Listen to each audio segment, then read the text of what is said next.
बहुत बहुत शुभकामना। 21 सबका एकदम टॉप बीते। अरविंद भाई क्या हुआ, बर्मिंघम वाले कहाँ सो गए सब? कोई बात नहीं समझी, छुट्टियां हैं और आपको भी लंबा टाइम है, इसलिए आप जैसे आप पिकअप करेंगे जल्दी आएंगे तो जल्दी शुरू हो जाएगा। वर्ष में आपके दर्शन सदा मिलते रहें, ये हमारी भावना है। बोलू ये तो सब हमारी लेक्चर करें पहले कि हाँ जी, हाँ 5 जी। मिनट में।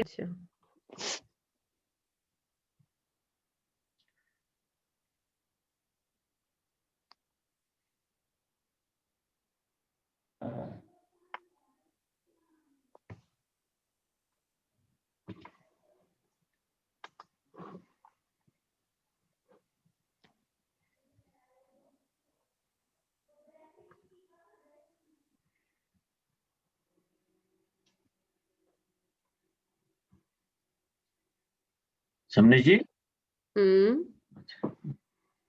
वेट कर रहा हूँ आपकी। हाँ स्टार्ट करूं? मैंने कर दिया, हाँ जी आप करें। ओके ठीक है। आज हमारा श्लोक नंबर 10, 9 तक हो गया। नात्यद्भुतं भुवन भूषण भूतनाथ भूतैर्गुणै भुवि भवन्तमभीष्टुवन्त तुल्या भवन्ति भवतो ननु तेन किं वा भूत्याश्रितं य इह नात्मसमं करोति। श्लोक का भाव। हे भूषण, हे भूतनाथ, दोनों विशेषण है भगवान के। भूषण और भूतनाथ, प्राणियों के नाथ, और पृथ्वी के भूषण, आभूषण, शोभा बढ़ाने वाले। नात्यद्भुतम भवंतम भूतैर्गुणैर अभिष्टुवंतम भुवि भवंतम, के हे भूतनाथ, हे भूषण, पृथ्वी पर जो लोग आपकी स्तुति करते हैं वो अभिष्टुवंत, आपके समान हो जाते हैं। न अति अद्भुतम, इसमें कोई आश्चर्य नहीं है, क्योंकि यह संसार का नियम है। तुल्या भवन्ति भवतो ननु तेन किं वा भूत्याश्रितम य इह नात्मसमं करोति, के उस स्वामी से क्या जो अप तेन किम, मतलब तेन मतलब उस स्वामी से क्या, उस नाथ से क्या जो अपने नौकर को अपने तुल्य, अपने समान नहीं बनाता है। न आत्मसमम करोति, अपने समान नहीं करता है। उस भूत्याश्रितम यानी उस मालिक का क्या जो अपने आश्रित रहने वाले को अपने तुल्य, अपने समान नहीं करते हैं, वैसे स्वामी का क्या। यानी कहने का मतलब कि सारे दर्शन है वो क्या मानते हैं कि प्रभु ही, ईश्वर ही सब कुछ करता है और भक्त लोग कभी ईश्वर नहीं बन सकते हैं। लेकिन जैन धर्म की ये मान्यता नहीं है। जैन धर्म का एक फेमस सिद्धांत है आत्मकर्तृत्ववाद। जब हम फिलोसॉफी में पढ़ते हैं तो आत्मा के अस्तित्व को काफी लोग स्वीकार करते हैं, लेकिन आत्मा स्वयं करता है यह सिद्धांत सिर्फ जैनिज्म में मान्य है। कि कहा भी जाता है कि अप्पा मित्तम अमित्तम च, आत्मा ही आपकी मित्र है और आत्मा ही आपकी शत्रु है। दूसरे मात्र निमित्त है, आपकी आत्मा ही सब कुछ करता है। यानी जैनिज्म की मान्यता है कि आत्मा का कर्ता, भोक्ता और आत्मा को मानने वाला, पालन करने वाला, हमारी आत्मा एक ऐसी चीज है जिसके आधार पर हम सब कुछ पाते हैं। जैन धर्म में यह एक बहुत सुंदर दृष्टि दी गई कि भक्त है वो ही भगवान बन सकता है, भगवान ऊपर से नहीं आता है। दूसरे दर्शनों में तो मान्यता है कि कि भगवान अलग होते हैं और भगवान की कृपा से भक्त भगवान बनते हैं, लेकिन जैन धर्म कहता है कि व्यक्ति की आत्म विशुद्धि जैसे जैसे बढ़ती है वैसे वैसे भक्त स्वयं भगवान बनने की कैपेसिटी रखता है। इसकी व्याख्या हम बाद में करेंगे। इस श्लोक का जो भाव है वो आत्म कर्तृत्ववाद को बताता है, और दूसरी बात है स्तुति की बात को बताता है। अब स्तुति की बात 7th श्लोक में आई, 8th में आई, 9th में आई और अब 10th, यानी ये 4 श्लोक हैं वो कंटिन्यूस स्तुति के संबंधित है। और स्तुति से क्या होता है, आपने देखा कि हमारा अज्ञान नष्ट होता है, ज्ञान चेतना विकसित होती है। दूसरा है कि हमारी मिथ्या दृष्टि विलीन होती है, सम्यक दृष्टि का विकास होता है, बोधि दुर्लभता, चारित्र का विकास, ये सब स्तुति से होता है।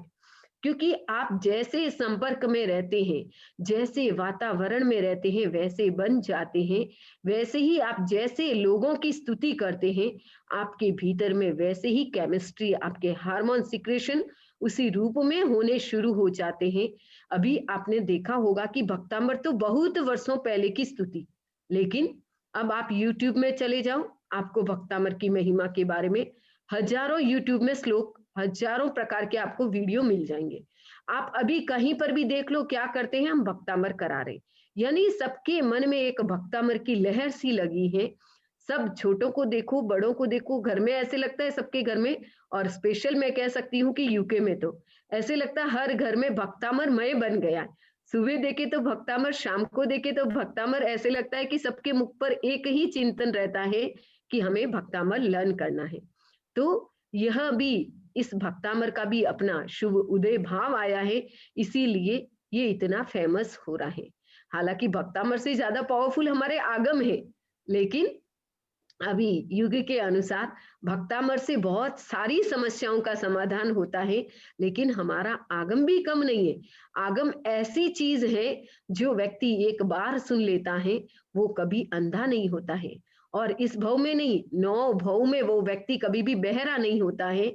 और जो आगम पढ़ लेता है वो 9 भव तक अंधा नहीं होता है। जो आगम पढ़ लेता है, सुन लेता है, उसको पैरालिसिस नहीं होता है। तो आगम भी अपने आप में बहुत बड़ी चीज है, बहुत पावरफुल स्तुति है। भगवान महावीर की अंतिम वाणी के रूप में जो भगवान की वाणी है वो पावरफुल है, लेकिन अभी देख रहे हैं कि पावर है वो भक्तामृत दिख रहा है। सबके चिंतन में भक्तामृत के प्रति श्रद्धा है, तो हम सभी भक्तामृत की श्रद्धा से आप्लावित होते रहें, और इसके आधार पर हम आदिनाथ के साथ, पॉजिटिव एनर्जी के साथ अपने आप का कनेक्शन बना के रखें, ताकि हम इस कोविड के आधार पर अपने आप को नेगेटिव एनर्जी से किस प्रकार डिस्कनेक्ट कर सकते हैं, यह आधार है हमारा भक्तामृत।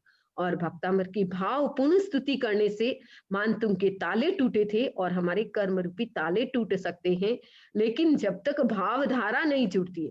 भक्तामृत में 5 बातों का विशेष ध्यान रखना चाहिए। एक तो समय का ध्यान, यानी आप सुबह 7 बजे करते हैं तो आपको 7 बजे करना चाहिए।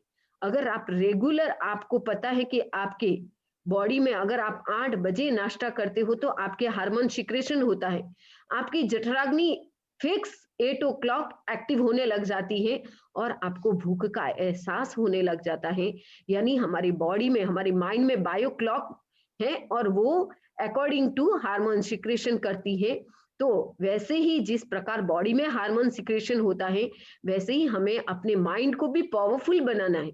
तो भक्तामृत के लिए हमेशा पहली बात है कि भक्तामृत आपको हमेशा एक समय करना चाहिए।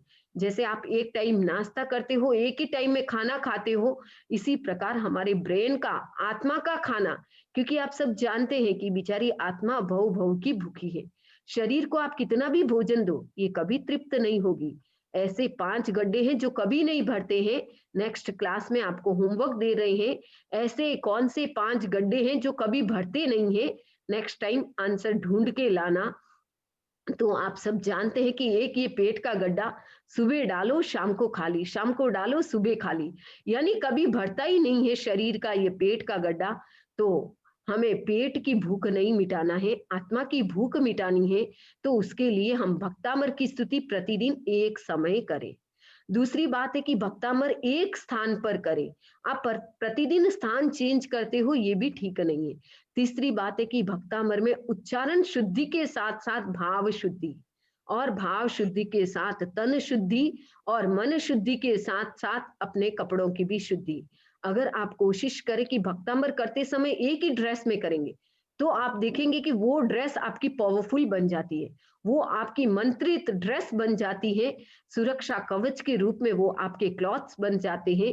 कहीं पर भी जाओ, कोई भी घटना घटित हो जाए, आप अपने आप को सेफ रख सकते हैं, अपने आप को अप्रभावित रख सकते हैं। तो चौथी बात है कि भक्तामर करे तो हमारा स्थान शुद्धि हो, मन शुद्धि हो, तन शुद्धि हो, और साथ में हमारी वस्त्रों की शुद्धि हो। आपने देखा होगा मंदिर में लोग जो पूजा करते हैं उस समय वही ड्रेस पहनते हैं जब पूजा करते हैं, उसमें न वो बाथरूम में जाते हैं, न खाना खाते हैं, न कहीं उस कपड़ों को दूसरी जगह पहनते हैं, क्योंकि भगवान महावीर ने 4 दृष्टियां दी, द्रव्य, क्षेत्र, काल और भाव।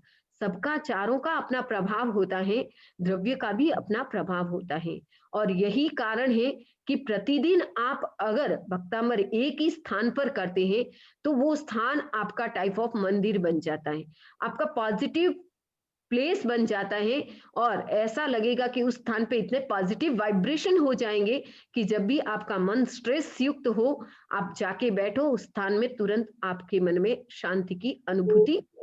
लेकिन होगी कब? जब आप एक ही स्थान पर भाव शुद्धि के आधार पर करेंगे। तो हमें अपने उच्चारण शुद्धि पे भी ध्यान देना है, तो साथ में ये 5 शुद्धियों का भी विशेष ध्यान रखें।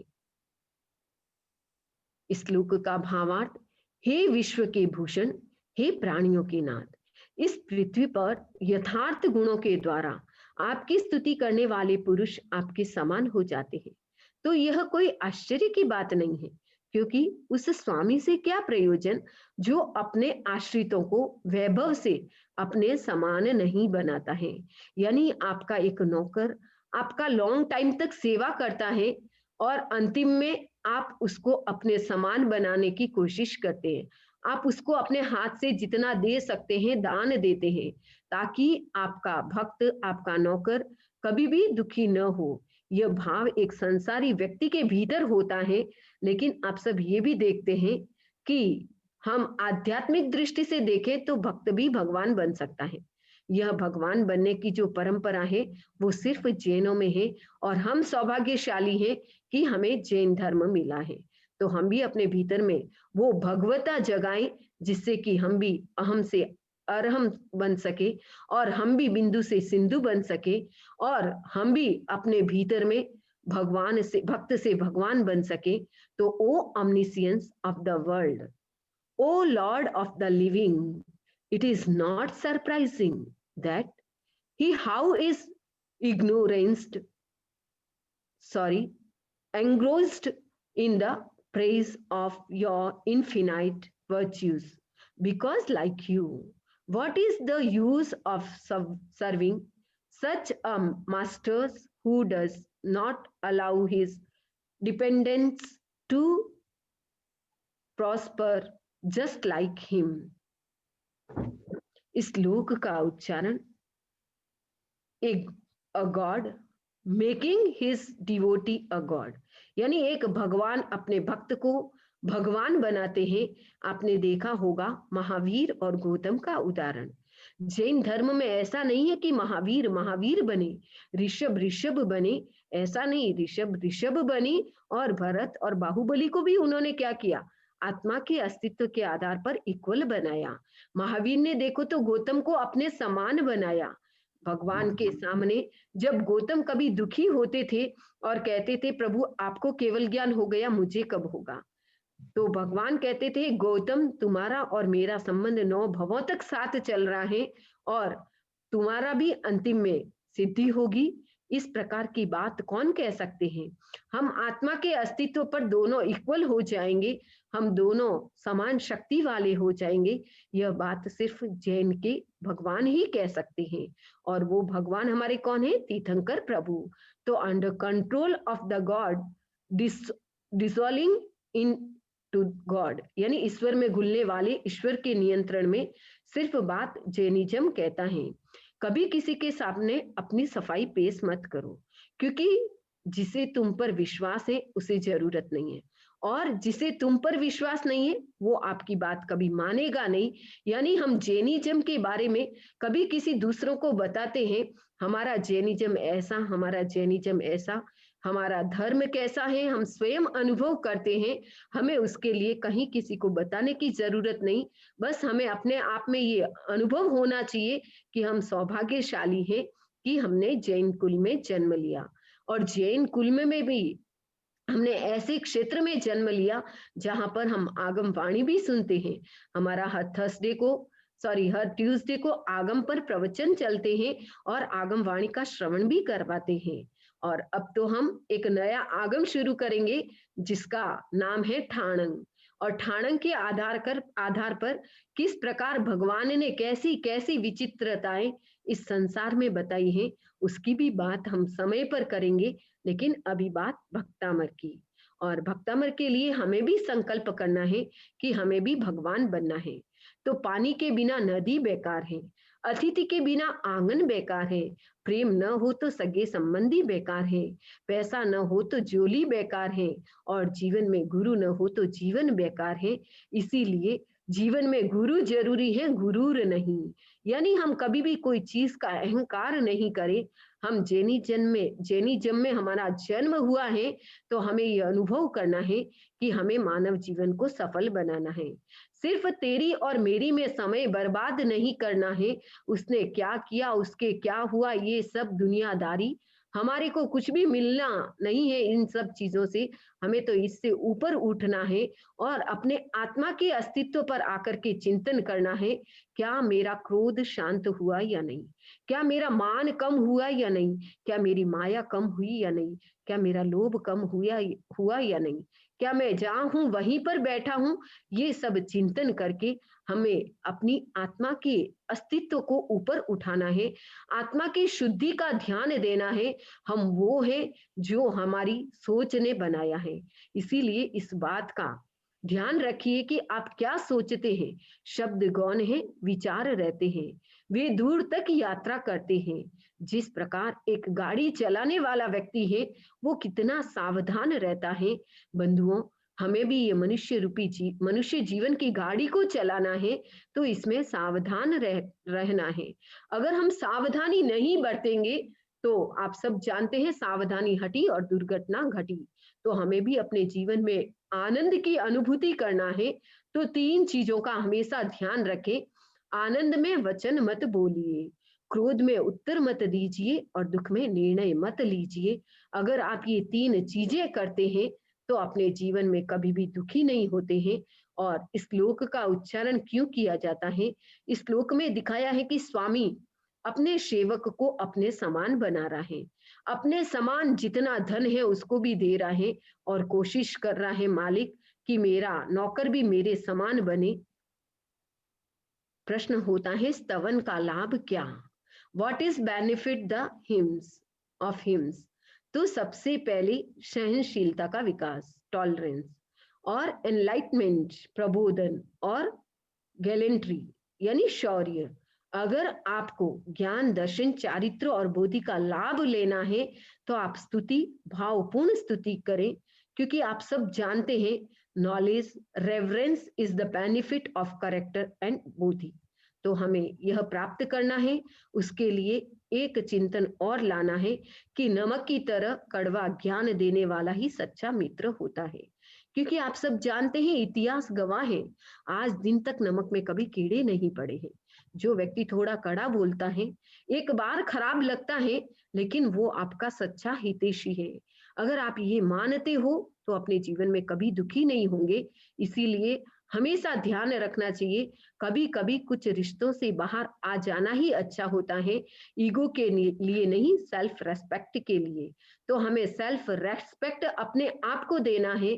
फर्स्ट हम अपने आप को देंगे तभी हम दूसरों को दे पाएंगे। तो हमें अपने भीतर में संकल्प सजाना है कि हम भगवान के भक्त कब बनेंगे? सिर्फ बातों से नहीं, सिर्फ स्तुति से नहीं, अपने जीवन में परिवर्तन करना है।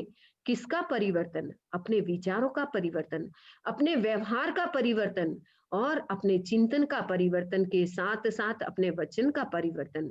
ऐसा नहीं कि पहले भी इतना ही क्रोध करके ऑर्डर में बोलते थे और आज भी वैसा ही बोलते हो।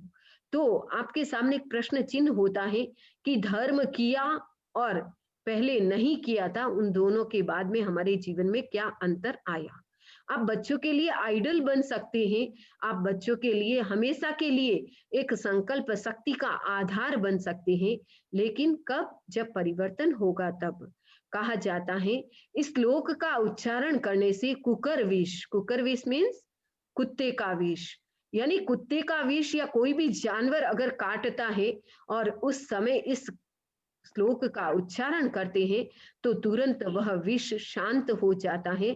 बहुत पावरफुल है विष को नाश करने के लिए ये श्लोक। और ये क्वेश्चन मेरा पहले हो चुका है, मानव का सबसे बड़ा अंग कौन सा? जो आज नए आए हैं वो आंसर बताएंगे। अर्चना जी उनको को होस्ट बना दीजिए। वंदना मैम, होस्ट मैं नहीं हूँ। अरविंद भाई जी उनको को होस्ट बना दीजिए,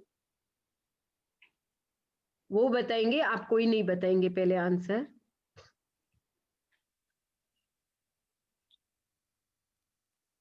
कामनी जी हैं। कामिनी जी बताएंगे आप। What is the largest organ of a human? Skin. Yes, right answer. Oh madam. Skin Oh, सबसे right. अब हम श्लोक के एक एक शब्द का उच्चारण और उसके बाद में इस पूरे श्लोक का भावार्थ। हे भुवन भूषण, हे तीन लोक के आभूषण, O jewels of three world, O Jagannath, lord of the world, भूतैर गुणैर यथार्थ गुणों से, बाई रियल वर्च्यूज, भवंतम आपकी, यो अभिष्टुवंत स्तुति करने वाले पुरुष, एक्सटॉल्स भूवि इस दुनिया में, इन दिस वर्ल्ड, भवत तुल्या आपके समान, लाइक यू, भवंती हो जाते हैं, बिकम इट इज सेड। अति अद्भुतम, अति आश्चर्यकारक, सरप्राइज, न नहीं है, इज नॉट, वा अथवा अदरवाइज, ननु निश्चित ही, सर्टेनली। तेन उस स्वामी से, दैट लॉर्ड, किम क्या, व्हाट, यह इस लोक में, हु इन दिस वर्ल्ड, आश्रितम अपने आश्रित, हिज डिफेंडेंस, भूत्या वैभव से, इन प्रॉस्पेरिटी, आत्मसमम अपने समान, लाइक हिमसेल्फ, न करोति नहीं करता है, डज नॉट मेक। इंसान कहता है कि टूटी चीज मंदिर में नहीं रखनी चाहिए, फिर इंसान खुद टूट कर क्यों मंदिर जाता है। यानी हम भक्तामर की स्तुति करते हैं, चाहे अपने घर में पूजा पाठ करते हैं, अगर किसी के प्रति आपका वैर भाव है, आपके मन में किसी के प्रति नेगेटिव थॉट्स हैं, तो वो आपके लिए टूटा दिल होता है। और वो टूटा दिल आप अपना लेकर के प्रभु के पास में जाते हो, प्रभु को 1000 बार स्तुति कर दो, प्रभु कभी भी प्रसन्न नहीं हो सकता है।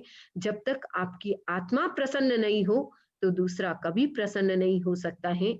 इसीलिए हमें अपनी आत्मा की प्रसन्नता को बढ़ाना है और उसके साथ ही हमें इस श्लोक के भावार्थ को जानना है। इस श्लोक का संबंध है वो आत्मकर्तृत्ववाद से है और आत्मकर्तृत्व के आधार पर इस श्लोक का प्रारंभ होता है।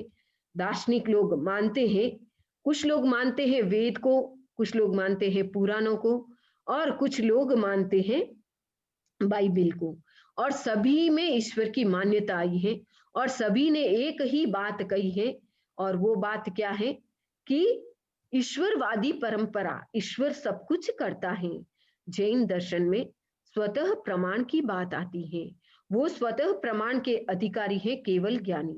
ईश्वरवादी मान्यता का खंडन जैन धर्म करता है और जैन धर्म कहता है कि अगर ईश्वर सृष्टि का करता है तो उस ईश्वर को किसने बनाया, तो फिर दूसरा ईश्वर, फिर तीसरा ईश्वर, इस प्रकार अनवस्था दोष आ जाता है।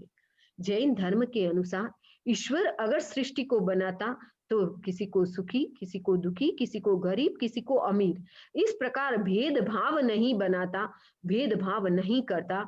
अगर भेदभाव करता है तो फिर वो ईश्वर नहीं है, क्योंकि ईश्वर वही होता है जो राग द्वेष मुक्त हो, जो राग द्वेष युक्त हो, वो ईश्वर नहीं है, फिर तो वो सांसारी प्राणी है। इस प्रकार जैन धर्म में इस श्लोक के आधार पर कहा जाता है कि हमारी आत्मा ही हमारा ईश्वर है और हमारा कर्म ही हमारा भगवान है। अगर हम स्वयं अपने कर्मों की शुद्धिकरण करते हैं, वो लोग मानते हैं कि कर्म इंसान करता है, भगवान उसका फल देते हैं, तो भगवान को हम बीच में नहीं लाएं। जैन धर्म के अनुसार व्यक्ति जैसा कर्म करता है उसको वैसा ही फल भोगना पड़ता है। भगवान कुछ नहीं करते हैं, व्यक्ति का अपना पुरुषार्थ, व्यक्ति का अपना भाग्य और व्यक्ति का अपना कर्म ही उसका निर्माता होता है। भक्त सदा भक्त बना रहे, ऐसी मान्यता आचार्य मानतुंग को मान्य नहीं है। आचार्य मानतुंग कहते हैं कि वह भगवान भगवान नहीं है जो अपने भक्त को अपने तुल्य नहीं बनाता है। यानी ऋषभ की स्तुति की आचार्य मानतुंग ने और मन में संकल्प शक्ति जगी कि मैंने भगवान की स्तुति की है और मैं भक्त भी भगवान की तरह नहीं बन जाऊं, तो फिर मेरी भगवान की स्तुति से क्या लाभ। यानी हमें भी जब भक्तामर की स्तुति करे तो मन में यह संकल्प करना है कि मुझे भी आत्मा से परमात्मा बनना है, मुझे भी तीसरे भव में मोक्ष जाना है। रात को सोते वक्त एक ही चिंतन कि बस मुझे तीसरे भव में मोक्ष जाना है। क्योंकि आप सब जानते हैं कि राजनीति के क्षेत्र में अपने से आगे कोई बढ़े तो खतरा होता है, लेकिन स्पिरिचुअल फील्ड में अगर हम देखें तो वहां पर ऐसा कभी भी खतरा नहीं होता है। हर आत्मा परमात्मा बनने की कैपेसिटी है और हर आत्मा परमात्मा बन सकता है। तो हमें भी क्या करना है, जिस प्रकार आप सब जानते हैं कि जो देवता होते हैं, कौन से देवता, नवग्रहिक के देवता, 5 अनुत्तर विमान के देवता, वो देवता क्या होते हैं, सब अहमिंद्र होते हैं। उनमें स्वामी सेवक का भेद नहीं होता है। अभी हमारी देवगति का वर्णन चल रहा है थर्सडे वाली क्लास में, जो भी इंटरेस्टेड है वो ले सकते हैं रात को 9:50 to 10 o'clock। तो उसमें हम डिटेल से बताएंगे कि ये 5 अनुत्तर विमान के देवता कैसे होते हैं, 9 ग्रहवेक वाले देवता कैसे होते हैं, और सब देवता क्या समान होते हैं, सारे देवगति में सुख ही सुख है, ऐसा नहीं होता है। इसका डिटेल से सुनना है क्योंकि अभी समय हो गया है और इसका डिटेल से हम आपको बताएंगे हमारी उस क्लास में कि सारे के सारे देवता सुखी नहीं होते हैं, सारे के सारे देवताओं के वैभव एक जैसा नहीं होता है। हमें अपने जीवन में देव गति की कामना नहीं करनी है, हमें अपने जीवन में एक ही संकल्प करना है, मुझे तीसरे भव में मोक्ष जाना है। इस मानव जीवन की सफलता, इस मानव जीवन का अगर सार निकालना है तो एक ही संकल्प कि मुझे तीसरे भव में मोक्ष जाना है। क्योंकि देव गति में तो पुण्यों का भोग होता है, वहां तो आयुष्य पूर्ण होने के बाद में पुनः मनुष्य गति में या तिर्यंच गति में आना पड़ता है, लेकिन मोक्ष जाने के बाद पुनः इस संसार में हमें नहीं आना पड़ेगा। जन्म मरण की परंपरा से हम मुक्त हो जाएंगे। तो हमें मुक्त होना है, उसके लिए एक पैरा भजन का और उसके बाद में हमारी क्लास संपन्न, बाद में आपकी जिज्ञासा हमारे समाधान।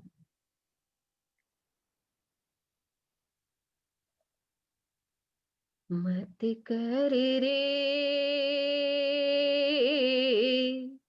मत कर रे, मत कर रे, मत कर रे, मत कर रे तू मोह जगत स्यूं, आखिर तो जानो पड़सी, आखिर तो जानो पड़सी। सुख स्यों जीणो, सुख स्यों मरणो, साचो अरिहंतारो शरणो, बेटा पोता के करसी, आखिर तो जानो पड़सी। चारे दिनारी चमक चांदनी, पीढ़्यारी के आश बांधनी, खुदरी करणी खुद भरसी, आखिर तो जानो पड़ेसी। क्रोड़ कमाया क्रोड़ घमाया, लाखों ऊपर रोब जमाया, अंत बराबर सब होसी, आखिर तो जानो पड़ेसी। अंत बराबर सब होसी, आखिर तो जानो पड़ेसी। कसरत कर काया चमकाई, माखन दूध मलाई खाई, अंत बराबर सब होसी, उन्हें जान्यो अर थी चढ़सी, आखिर तो जानो पड़ेसी। जान्यो अर थी चढ़सी, आखिर तो जानो पड़ेसी। शायद आप सब समझ गए कि हम सबको जाना तो है उस ठिकाने पे, लेकिन जीते ऐसे हैं कि जैसे हम अमर हैं। तो हमें अमरता का अनुभव नहीं करना है, हमें तो यह चिंतन करना है कि हम प्रति क्षण मौत के पास जा रहे हैं। बस इस मानव जीवन का सार निकालना है और अपनी आत्मा की जितनी शुद्धि कर सकते हैं, तप से, जप से, भक्तामर की स्तुति से, तो हम कोशिश करें। जो भी भक्तामर सुबह 7 o'clock नहीं सुनते हैं, अभी आपको शुद्धिकरण करना है तो आप इंडिया वाले भी सुन सकते हैं। भक्तामर के लिए ऐसा नहीं है कि आप आगम के लिए विधान है कि आप नहीं कर सकते दोपहर में, भक्तामर आप दोपहर में भी कर सकते हैं। लेकिन जब हम अनुष्ठान करते हैं तो उसके लिए सुबह का समय अच्छा होता है। लेकिन अभी आप चाहते कि हमारा प्रोनाउंसिएशन करेक्ट हो, तो आप कभी भी ज्वाइन कर सकते हैं। तो हमारे बर्मिंघम का जैन आश्रम समाज काफी एक्टिव होकर के क्लास करवा रहा है, और थोड़े से मुझे लग रहा है कि अभी यूके में छुट्टियां चल रही हैं और यहाँ पे थोड़ा छुट्टियों में